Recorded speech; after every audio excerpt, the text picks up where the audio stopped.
So hello everyone, welcome to our first video. So I was getting a lot of queries कि आपने CA foundation की studies कैसे की, आपने 12th और CA फाउंडेशन को साथ में कैसे हैंडल किया, आपने CA इंटर के बोथ ग्रुप्स में कौन कौन से टीचर्स को फॉलो किया, आपने ऑनलाइन स्टडी कैसे की, आप कौन से कॉलेज से हो, रेगुलर की correspondence. So for all these queries I have made this video ताकि मैं अपनी CA जर्नी को बता सकूं एंड मैंने CA फाउंडेशन कैसे क्लियर किया, कौन कौन से टीचर्स को फॉलो किया एंड साथ ही साथ CA inter both groups first attempt में कैसे क्लियर किया. So without further adieu let's start the video.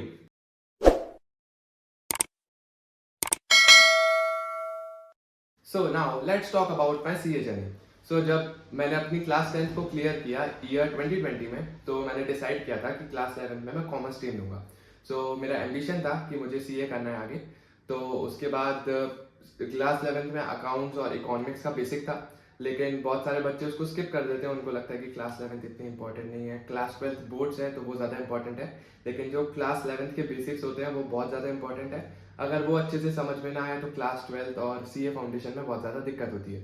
सो इसलिए मैंने क्लास 11th पे बहुत फोकस किया, अच्छे से उसको पढ़ा.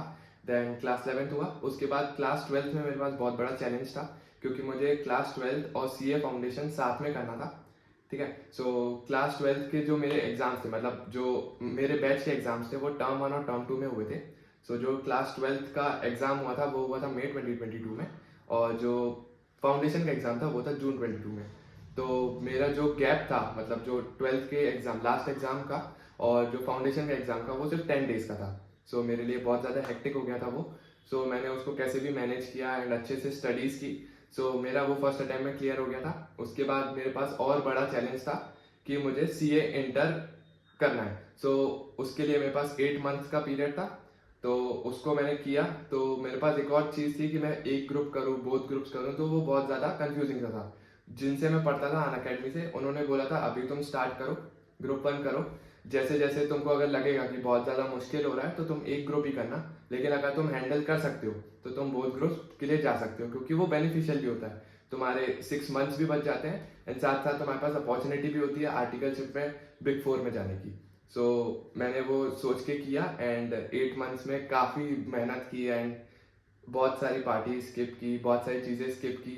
उसके बाद मैंने उसको पेपर दिया एंड मेरा फर्स्ट अटैम्प्ट में वो क्लियर हुआ. एंड मैं अभी एक साल में, मतलब 12th जब मैंने दिया था मई 22 में एंड अभी चल रहा है अगस्त, तो मैं एक साल में CA फाइनलिस्ट बन चुका हूँ. सो यही थी मेरी CA जर्नी एंड अब मैं आपको बताऊंगा कि मैंने CA फाउंडेशन में कौन कौन से टीचर्स को फॉलो किया and everything. So let's skip to that part. Now let's talk about कि हम CA फाउंडेशन में कैसे, कौन सी स्ट्रेटजीज को यूज कर सकते हैं एंड कैसे अप्रोच करना चाहिए CA फाउंडेशन को. एंड अगर आपका अटेम्प्ट दिसंबर 23 में है तो आपको कैसे करना चाहिए, एंड अगर अगले साल है तो फिर कैसे अप्रोच करना चाहिए. सो CA फाउंडेशन में मेरे पास पर्सनली सिर्फ 4 महीने थे एंड मेरे पास ऑलरेडी 2 मंथ्स का बैकलॉग था.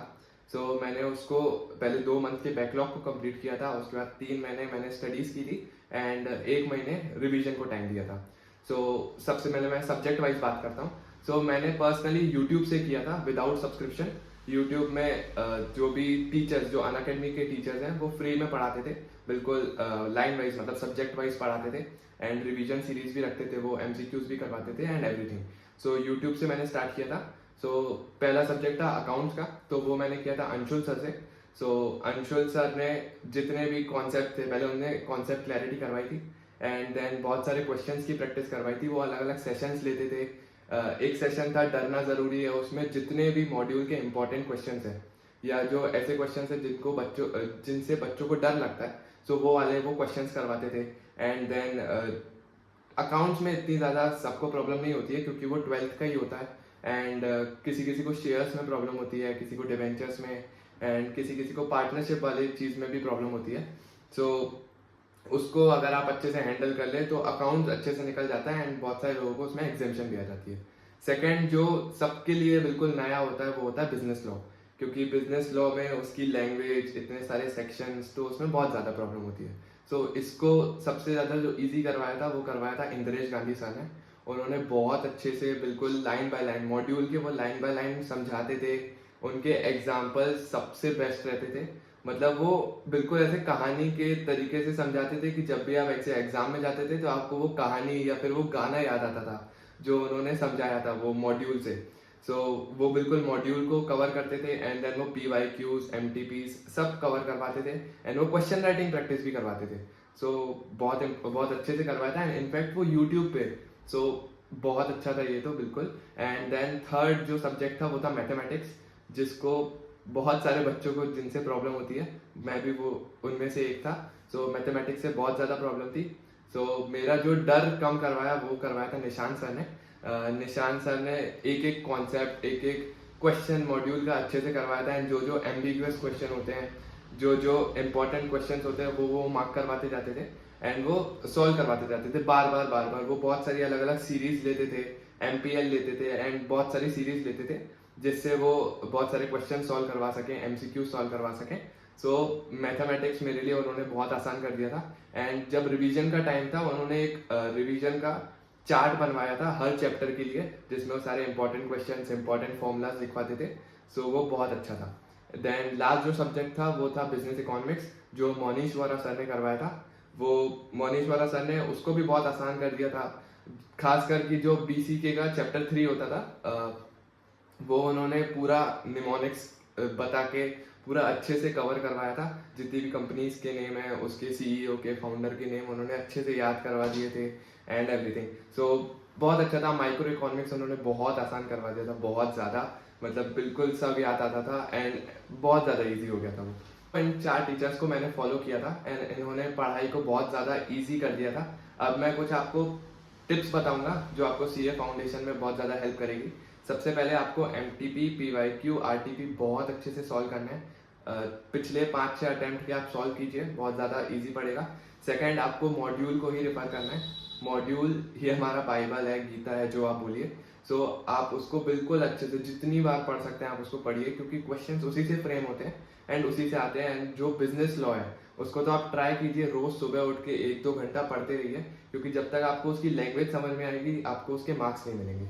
सो इसलिए उसको रोज पढ़िए। एंड फिर उसके बाद तीसरी टिप है कि आप टाइम टेबल बनाइए कि आपको रोज CA फाउंडेशन को इतना टाइम तो देना ही है। क्योंकि मैं क्या करता था जब मैं 12th में था, सो मेरा स्कूल रहता था, फिर उसके बाद स्कूल के बाद मैं घर आता था, थोड़ी देर आराम करता था, फिर उसके बाद CA फाउंडेशन को 3-4 घंटे आराम से देता था। सो रोज अगर आप CA फाउंडेशन को 3-4 घंटे भी देंगे 4-5 महीने के लिए, सो आपके लिए CA फाउंडेशन ईजी हो जाएगा एंड आप उसको आराम से क्लियर कर सकेंगे। So all the best for CA foundation, जो भी स्टूडेंट CA फाउंडेशन दे रहे हैं। सो ये टिप्स थी। अगर आपको और किसी में डाउट है तो आप कमेंट सेक्शन में बता सकते हैं, मैं उन डाउट को भी क्लियर कर दूंगा। Now let's talk about CA inter students. तो मैं बताऊंगा CA इंटर 8 मंथ्स में मैंने कैसे क्लियर किया एंड कैसे बोथ ग्रुप्स को अप्रोच किया, क्या स्ट्रेटेजीज फॉलो की, क्या मैं आपको टिप्स दूंगा, मैं ये सब बताऊंगा आपको। सो CA इंटर में मैंने अनअकैडमी का सब्सक्रिप्शन लिया था, जो मुझे पड़ा था 21,000 का, क्योंकि उस टाइम 20% डिस्काउंट पड़ रहा था। सो 21,000 for 8 subjects is worth it. And जो भी टीचर्स थे वहाँ के, आपके पास वैरायटी थी, अलग अलग टीचर्स, आपको इस टीचर से समझ में नहीं आ रहा तो आप इस टीचर से पढ़ सकते हैं। सो अनअकैडमी का मैंने सब्सक्रिप्शन लिया था एंड सारे सब्जेक्ट्स को मैंने अच्छे से प्रिपेयर किया था उनकी मदद से। तो सबसे पहले तो वार्म अप बैच हुआ था जैसे ही हमारा CA फाउंडेशन के रिजल्ट आए थे। सो उस टाइम पे हमारा वार्म अप बैच चल रहा था, जिसमें ग्रुप 1 के चारों सब्जेक्ट का एक दो चैप्टर्स वो लोग करवा रहे थे। सो उतना हुआ था। फिर जैसे ही CA फाउंडेशन का रिजल्ट आया उसके बाद हम मतलब ग्रुप 1 का पेस पकड़ा। सो अनअकैडमी सब्सक्रिप्शन में सबसे पहले जो फर्स्ट सब्जेक्ट था अकाउंट्स, वो मैंने पढ़ा था अंशुल अग्रवाल सर से। उनसे बेटर अकाउंट्स कोई नहीं पढ़ा सकता। सो उनसे पढ़ा था। सो अकाउंट्स में उन्होंने सारे जो भी बेसिक्स थे पहले सब कॉन्सेप्ट क्लैरिटी करवाई एंड देन क्वेश्चंस वो क्लास में साथ साथ में करवाते रहते थे। एंड उनकी एक अलग से खुद की बुक थी, ठीक है। तो उसमें उनके सारे मतलब जितने भी PYQs RTP MTP के जितने भी क्वेश्चन थे उस बुक में कवर थे। सो वो PDF में भी अवेलेबल थी एंड उसकी हार्ड कॉपी भी आप ले सकते थे, लेकिन मैंने PDF ही की क्योंकि ज़्यादा इजी पड़ रहा था। तो उसमें क्वेश्चंस देख के उसी से सॉल्व करते थे। तो उन्होंने हम लोगों को बहुत सारे एक्स्ट्रा मतलब मॉड्यूल के अलावा भी बहुत सारे एक्स्ट्रा क्वेश्चंस करवाए थे। उसके बाद जो सेकंड सब्जेक्ट था लॉ, तो वो मैंने किया था दीपिका राठी मैम से। तो लॉ उन्होंने बहुत ज़्यादा इजी कर दिया था। मतलब जो फाउंडेशन का लॉ था उसमें ज़्यादा इंडियन कॉन्ट्रैक्ट एक्ट था, लेकिन जो इंटर का लॉ होता है उसमें ज़्यादा कंपनीज एक्ट होता है। मतलब 60% जो है वो कंपनीज एक्ट होता है। सो वो हम लोगों ने कंपनीज एक्ट पहले पूरा कंप्लीट किया था। सो कंपनीज एक्ट में बहुत कम डाउट था, क्योंकि वो रोज रोज रिवीजन, मतलब उसी चीज़ का रिवीजन करवाती जाती थी। फिर उसके बाद अदर लॉज पे आए थे, तो बहुत सारे बच्चे क्या करते हैं, अदर लॉज, मतलब उनमें से मैं भी था, कि जो अदर लॉज है ना उसको हम लोग हल्के में ले लेते हैं। मतलब फिर एग्जाम में सबसे ज्यादा मतलब उसी में दुख होता है, क्योंकि वो ही चीज नहीं बन पाती है अदर लॉज, जो सबसे कम पोर्शन है। लेकिन हम लोग कंपनीज एक्ट को ज्यादा वो दे देते हैं वेटेज, लेकिन अदर लॉज को नहीं दे पाते। तो उसके क्वेश्चंस अच्छे से बन नहीं पाते एंड फ्रेम नहीं कर पाते, क्योंकि अदर लॉज में लैंग्वेज थोड़ी सी ज्यादा इंपॉर्टेंट है। सो अगर आप, जैसे मैंने फाउंडेशन में स्ट्रेटेजी बताई कि आप रोज रोज उसको रीड कीजिए तो वो याद होता रहेगा, तो आप वो कर सकते हैं। एंड मैंने लॉ में एंड बहुत सारे थ्योरी सब्जेक्ट्स में एक चीज की थी। मैंने क्या किया था, मैंने जो भी मेरी नोटबुक थी उसमें चार्ट्स के फॉर्म में सेक्शन लिख दिए थे। मैं एक फोटो यहाँ पे पेश कर दूंगा कि जैसे सेक्शन 143 है, सो 143 या जो भी कोई भी सेक्शन है, सो वो सेक्शन का नाम लिखा था एंड उसके जो भी सब सेक्शन है उसके रिलेटेड मैं उसके पॉइंट्स लिखता जाता था, ताकि जब भी मेरे को रिवीजन करना हो तो मैं उसको बस देख लेता था एंड मेरा रिवीजन हो जाता था। सो मैंने ऐसे चार्ट्स बनाए थे। देन उसके बाद जो थर्ड सब्जेक्ट था वो था कॉस्टिंग। कॉस्टिंग के लिए आप दो टीचर्स को रेफर कर सकते हैं, एक अंशुल अग्रवाल सर एंड एक प्रणव पोपट सर। सो अंशुल अग्रवाल सर से मैंने पूरा किया था रेगुलर बैच, लेकिन रिवीजन के टाइम मैंने प्रणव पोपट सर से किया था, क्योंकि उन्होंने रिवीजन का बैच बहुत ज़्यादा अच्छा लिया था, सारे इंपॉर्टेंट कॉन्सेप्ट को कवर किया था, क्वेश्चंस करवाए थे एंड एवरीथिंग। सो जैसे अंशुल सर ने अकाउंट्स का करवाया था, वैसे ही कॉस्टिंग में भी उनकी खुद की नोटबुक थी, मतलब जो हार्ड कॉपी में भी थी और पीडीएफ में भी थी। सो उसको मैंने फॉलो किया था एंड सारे क्वेश्चंस किए थे। फिर उसके बाद जो फोर्थ सब्जेक्ट है टैक्स, जिससे सबको बहुत ज़्यादा डर लगता है। सो टैक्सेशन के लिए मैंने फॉलो किया था निशांत कुमार सर को, हाँ, जिन्होंने मैथमेटिक्स करवाया था सीए फाउंडेशन में। तो उनसे मैंने टैक्स किया था एंड उन्होंने इतना, मतलब उनका जो वो था ना, जो उनके नोट्स थे वो इतने ज़्यादा सिंप्लीफाइड थे एंड एवरीथिंग, मतलब हर सेक्शन का उन्होंने खुद की लैंग्वेज में लिख के रखा था। एंड जो उनकी बुक थी उसमें पूरे फॉर्मेट्स बने हुए थे, हम लोगों को सिर्फ उसमें वैल्यूज लिखनी थी, बाकी फॉर्मेट्स पूरे उसमें बने हुए थे। तो हम लोगों को ज़्यादा उसमें टाइम वेस्ट नहीं होता था क्वेश्चन लिखने में। तो वो किया था हम लोगों ने एंड क्वेश्चंस बहुत ज़्यादा, उन्होंने बहुत ज़्यादा क्वेश्चंस प्रैक्टिस करवाए थे। मतलब जो न्यू स्कीम के पहले के क्वेश्चन थे वो भी प्रैक्टिस करवाते थे, ताकि हम लोगों का कॉन्सेप्ट क्लैरिटी हो सके। सो टैक्स के लिए टिप ये है कि आप प्रोविजंस के साथ साथ ही क्वेश्चन करते जाएं, क्योंकि अगर आप सिर्फ प्रोविजंस करते जाएंगे तो आपको क्वेश्चन नहीं बनेंगे, क्योंकि जब दोनों साथ में होगा तभी आप टैक्स में अच्छे मार्क्स स्कोर कर सकते हैं। तो टैक्स के लिए, जैसे मैंने लॉ के लिए चार्ट्स बनाए थे, टैक्स के लिए भी सेम चार्ट्स बनाए थे एंड टैक्स के लिए वो चार्ट्स बहुत ही ज़्यादा इंपॉर्टेंट थे, मतलब बहुत ज़्यादा हेल्पफुल भी थे, क्योंकि उससे ही मतलब जो भी छोटे छोटे पॉइंट्स हैं जो हम लोग भूल जाते हैं, सैलरी के जो भी अलाउंसेस होते हैं या फिर प्रीक्विजिट्स होते हैं, तो उसमें दिक्कत आती है। तो उसमें फिर दिक्कत नहीं आई थी जब मैंने वो चार्ट्स बना दिए थे। ठीक है, तो ये हो गया ग्रुप 1 की बात। फिर ग्रुप 2 में जो एडवांस अकाउंट्स था, so advance accounts Anshul sir भी पढ़वाते हैं, लेकिन उनसे भी अच्छा, मतलब अंशुल सर से अच्छा एडवांस अकाउंट्स मुझे नितिन गोयल सर का लगा, जो अभी अन अकेडमी में नहीं है, वो शिफ्ट हो गए। लेकिन नितिन गोयल सर की मैं प्रीवियस बैच देखा था, तो उन्होंने बहुत अच्छे से एडवांस अकाउंट्स करवाया था। वो एक एक क्वेश्चन वो भी करवाते थे। उनकी मतलब उनकी खुद की उन्होंने खुद से हाथ से चार्ट्स बनाए हुए थे, जो जो भी छोटी छोटी चीज़ें थी उनके चार्ट्स बनाए थे। जो भी कंसोलिडेशन चैप्टर है, पार्टनरशिप का चैप्टर है, तो उन्होंने बहुत ज़्यादा ईजी कर दिया था। फिर उसके बाद जो अगला सब्जेक्ट है वो है ऑडिट। सो ऑडिट के लिए भी मैंने दीपिका मैम से पढ़ा था, दीपिका राठी मैम से। उन्होंने भी बहुत मतलब जैसे लॉ इजी कर दिया था, वैसे ही ऑडिट भी बहुत ज़्यादा इजी कर दिया था।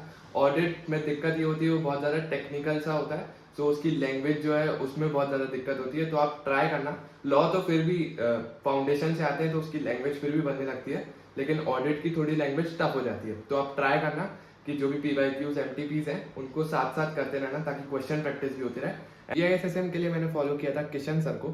सो किशन, ईआईएसएसएम में दिक्कत मेजर ये होती है कि उसमें चीज़ें ही याद नहीं हो पाती, क्योंकि उसमें बहुत सारे पॉइंट्स के सब पॉइंट्स के भी सब पॉइंट्स होते हैं, तो बहुत ज़्यादा दिक्कत होती है। तो किशन सर ने क्या किया था, उन्होंने उसकी निमोनिक्स बता दिए थे एंड निमोनिक्स इतने ज़्यादा ईजी हो गए थे कि एग्जाम में बिल्कुल जैसे ही वो क्वेश्चन आता था या जो भी वो वर्ड आता था, तो हम लोगों को निमोनिक्स याद आ जाते थे। तो उन्होंने इतने अच्छे से वो करवा दिया था एंड बहुत सारी स्टोरीज बताई थी, मतलब उस स्टोरीज से उस टॉपिक को रिलेट किया था, तो ताकि हम लोगों को वो चीज़ें भी याद आ जाती थी।